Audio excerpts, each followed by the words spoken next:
शांतरे दे जतो जता समीहसै ततो नो अभयं कुरु सन्ना कुरु प्रजाभ्यो भयन्ना पशुभ्यः स्वस्ति वाचन पुष्पम हस्तं पुष्पम समर्पयामि। ये रखे हाँ मंदिर है तन्मुख ना, छाया बनी होती है भगवान के लिए ना, तो नहीं बनाया जाता है कुछ संकल्प छाया नहीं है तो तब बनाया जाता है। यहाँ तो मंदिर वैसे विराजमान है। आप एक ऊपर से यहाँ को दोनों लगाओ। हाँ ऐसे कमाना इनका काम है और आपको बचाना कुछ मैनेज करना आपका काम है। ओम हरि ओम विष्णु विष्णु श्रीमद् भगवतो महापुरुष विष्णु वैराग्य प्रवर्तमान से ब्राह्मणो एवं द्वितीय प्रादेशी श्वेत बार अकल्प वसुंधर श्राव में कलयुग कल्पंचड़ जम्बूद्वीप भारत आर्य आवृत देशांतर्गत ब्रह्मावृत देश पुण्यक्षेत्र नैमिषारण्य ज्ञाता सूची महाराज बोले कि हे वैष्णव में पूज्य आप सबने सर्व प्राणियों की हित की बात पूछी है, अब मैं उसको अवश्य कहूंगा। जिस बात को लक्ष्मी नारायण भगवान से मुनिश्रेष्ठ नारद जी ने पूछा था और लक्ष्मी नारायण भगवान ने मुनिश्रेष्ठ नारद जी को बतलाया था, सो ध्यान पूर्वक सुने कि वासी सुख राशि सुख कंद भजो रे मन नारायण गोविंद। इस प्रकार का स्मरण करते हुए विष्णु लोक को चले गए। वहां श्वेत वर्ण 4 भुजाओं वाले देव जिनके हाथों में शंख चक्र गदा पद्म कि तत्र नारायणं देवं शुक्ल वर्णं चतुर्भुजं शंख चक्र गदा पद्मं वनमाला विभूषितम। जिनके हाथों में शंख चक्र गदा पद्म और वरमाला पहने हुए हैं उनकी स्तुति करें। हे भगवान मोसो कहो भगवान मृत्यु लोक में सभी मनुष्य जो अनेक योनियों में पैदा हुए अपने अपने कर्मों के द्वारा अनेकों प्रकार के दुखों से दुखित हो रहे हैं। हे नाथ मुझ पर दया करते हो। कथा को ध्यान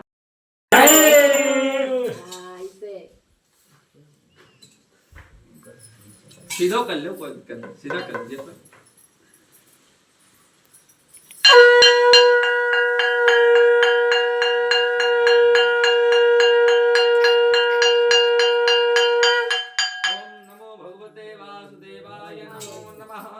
द्वितीय अध्याय की कथा ध्यान पूर्वक सुने। द्वितीय अध्याय की कथा ध्यान पूर्वक सुने। अति सुंदर काशीपुरी नगरी में, काशी आज भी महानगरी है, अति सुंदर काशीपुरी नगरी में एक अत्यंत निर्धन ब्राह्मण वास करता था। वह भूख और प्यास से बेचैन होकर नित्य पृथ्वी पर घूमता था कि क्षण भंगो व्याकुलो भूत्वा और नित्यम भ्रमण भूतले। भूतल माने भूमि पर, क्षण भंगो व्याकुलो भूत्वा नित्यम भ्रमण भूतले दुखितम ब्राह्मणा दृष्टवा भगवान ब्राह्मण प्रिय।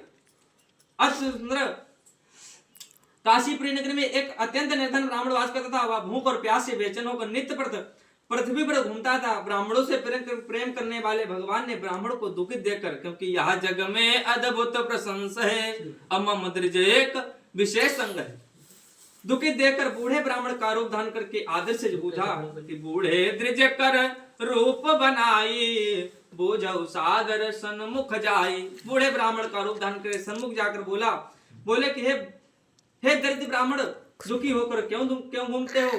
मेरी सुनने की इच्छा है। श्रेष्ठ ब्राह्मण या मुझे से कहो, मैं श्री मेरी सुनने की इच्छा है कि कह द्विज विप्र दीन अधिकाई। वो क्या कह रहा है दरिद्र ब्राह्मण? कहे द्विज विप्र दीन अधिकाई। अब भिक्षा हेतु फिरूं मैं भाई, मैं एक दीन अधिकारी हूँ, मैं भिक्षा के लिए पृथ्वी पर भ्रमण करता हूँ।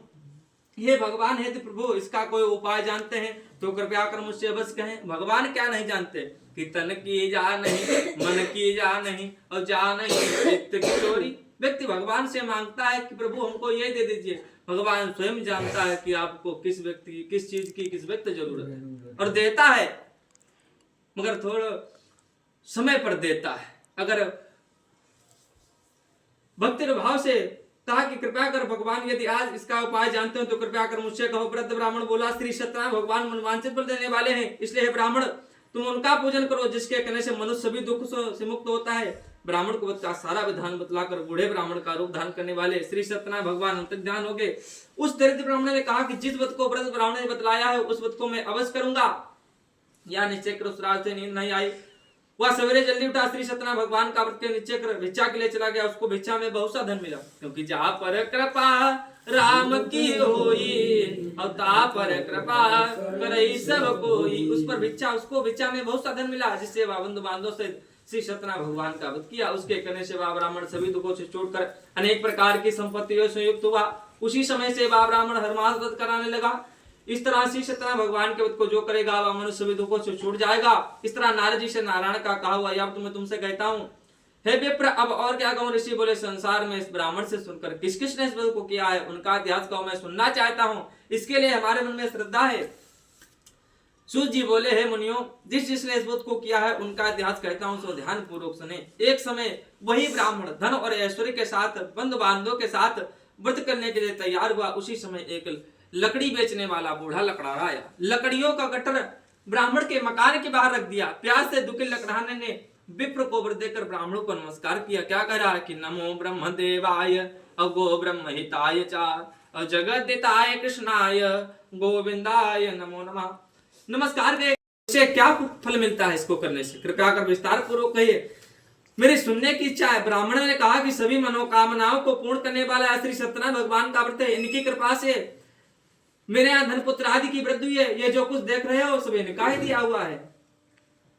ब्राह्मण ने इस बार व्रत के बारे में जानकर लकड़हारा बहुत प्रसन्न हुआ। भगवान का चरणामृत प्रसाद खाने के बाद वो अपने घर गया। लकड़हारे ने अपने मन में संकल्प किया कि आज नगर में लकड़ी बेचने से जो धन मिलेगा उससे मैं श्री सत्यनारायण भगवान का उत्तम करूंगा। यह मन में विचार करा बूढ़ा लकड़हारा लकड़ियों का अपने सिर पर रखकर जिस नगर में गया जहाँ धनवान लोग रहते थे वहां से सुंदर नगर में गया। उसे लकड़ियों का दाम चौगुना मिला और अष्ट कर भगवान के लिए पके केले की पुली शक्कर प्याज श्री सत्यनारायण भगवान की कुछ सामग्रियां लेकर वहां घर आया। उसने अपने भाइयों के साथ ध्यानपूर्वक श्री सत्यनारायण भगवान का पूजन किया। अंत में और स्वर्ण लोक को चला गया कि जीवत जन्म सकल फल पाए अब अंत अमर पति सदन सिधाए। ओम स्कंद पुराणे रेवा खंडे तृतीयोध्याय संपन्न बोल सत्यदेव भगवान की जय। बोल हरदोई बाबा महाराज की जय। जितेंद्रिय सत्वक्ता था। प्रतिदिन देव स्थानों पर जाकर, देव स्थान मंदिर को कहा जाता है, देव जितेंद्रिय सत्यवादी ययो देवालय प्रति दिने दिने धनम धृत्वा द्विजान संतोषस्तुति। प्रतिदिन देव स्थानों पर जाकर गरीबों को धन देता था, गरीबों के कष्टों को दूर करता था। उसकी पत्नी कमल के समान सुंदर मुख वाली सती साध्वी थी कि एक धर्म एक व्रत नेमा अवकाय बचन सादर पति प्रेमा। पत्नी धर्म और नहीं दूजा और सास ससुर सादर पति पूजा। उसकी पत्नी कमल के समान सुंदर मुख वाली सती साध्वी थी, करे सदा शंकर पद पूजा, नारी धर्म पति देव न दूजा। उसकी पत्नी कमल के समान सुंदर मुख वाली सती साध्वी थी। भद्रशिला नदी के तट पर प्राचीन काल में कोई भी व्यक्ति अगर धार्मिक कार्य करता था वो किसी सरोवर के किनारे या किसी नदी के किनारे, नदी और सरोवर का पुण्य सगुना माना जाता। भद्रशिला नदी के तट पर उन्होंने श्री सत्यनारायण भगवान का व्रत किया। उसी समय एक साधु नामक वैश्य आया। उसके पास व्यापार के लिए बहुत सा धन था। वह नाव को किनारे ठहराकर, प्राचीन काल में नाव चलती थी, रोडों का इतना संचालन नहीं था, वह नाव को किनारे ठहराकर राजा से भक्ति युक्त चित्त से पूछने लगा कि हे राजन, आप ये क्या कर रहे हो, इससे क्या फल मिलता है, कृपया कर मेरी सुनने की इच्छा है, तो या मुझे बतलाइए। राजा बोला, हे साधु, मैं बंधु बांधव से पुत्र आज की प्राप्ति के लिए, क्योंकि इस व्रत के परिताप से और वंशहीन सुत पाय और निर्धन धन पावे तथा रंकराव हो जाए। अपने बंधु बांधव से पुत्र आदि की कामना के लिए श्री सत्यनारायण भगवान का होकर सांसारिक धन से निवृत्त होकर श्री सत्यनारायण भगवान की कृपा से गिरफ्ती हो गई। 10वें महीने में अस्तंदर कन्या का जन्म हुआ। दिनों दिन कन्या ऐसे बढ़ने लगी जैसे शुक्ल पक्ष का चंद्रमा बढ़ता है। कन्या का नाम ब्राह्मणों ने कलावती रखा। तब लीलावती ने अपने मीठे शब्दों में अपने पति को याद दिलाया कि जो आपने भगवान का पूजन करने का संकल्प किया था कृपया कर उसको पूर्ण कीजिए। तब साधु क्या कह रहा है कि आज करे सो काली कर और काली करे सो परसों, अब इतनी जल्दी कौन पड़ी है, अभी पड़े हैं बरसों। कल परसों के चक्कर में बरसों चले जाते हैं। कल संसार में किसी ने नहीं देखा कि कल क्या होने वाला। कहा कि हे प्रिय, अभी कन्या का जन्म हुआ, अभी 11 डरवाया, मुंडन करवाया, बहुत पैसा खर्च हो गया है, और आप तो जानती हो कि इस वर्ष व्यापार भी घाटे में है, क्योंकि गुप्ता लोग बहुत कंजूस होते। कामी नारी प्यार जिम लोभी प्रिय जिम दाम। जिस प्रकार कामी व्यक्ति को नारी प्रिय लगती हो उसी प्रकार लोभी व्यक्ति को धन प्रिय लगता है। कहा कि मैं इसके विवाह पर करूंगा। इस प्रकार अपनी पत्नी को आश्वासन देकर, क्योंकि मतलब निकल गया, पहचानते नहीं वो वाला कार्य। कहा कि मैं इसके विवाह पर करूंगा। इस प्रकार अपनी पत्नी को आश्वासन देकर वहां कलावती नगर को चला गया। कलावती पितृगृह को प्राप्त हुई। जब नगर में सखियों के साथ अपनी पुत्री को वश करते देखा तो पुत्री के विवाह की चिंता हुई। तुरंत एक दूत को बुलाया। दूत से कहा जाओ पुत्री के वास्ते कोई श्वेत वर देकर लाओ। उस श्वेत साधु की आज्ञा पाकर दूत कंचन नगर पहुंचा। बड़ी खोजबीन देखभाल कर पुत्री के वास्ते कोई श्वेत वर देकर लाया। उस श्वेत लड़के को देखकर साधु ने प्रसन्न होकर पुत्री का विवाह किया। किंतु दुर्भाग्य के कारण श्री सत्यनारायण भगवान का व्रत करना भूल गया। इस पर श्री सत्यनारायण भगवान रुष्ट हो गए, क्योंकि लोभी पर सब रुष्ट हों। अदेव पितृ भगवान और पाता है यमलोक में, वह न कभी सम्मान। लोभ क्रोध का जनक अरु, अलोभ धर्म का सूल। और लोभ पाप का कारण, सदा लोभ कर मूल। सदा लोभ पाप का कारण बन जाता है। थोड़े से लोभ के पैसे के चक्कर में आदमी इंसान को मार देता है, भाई भाई को मार देता है।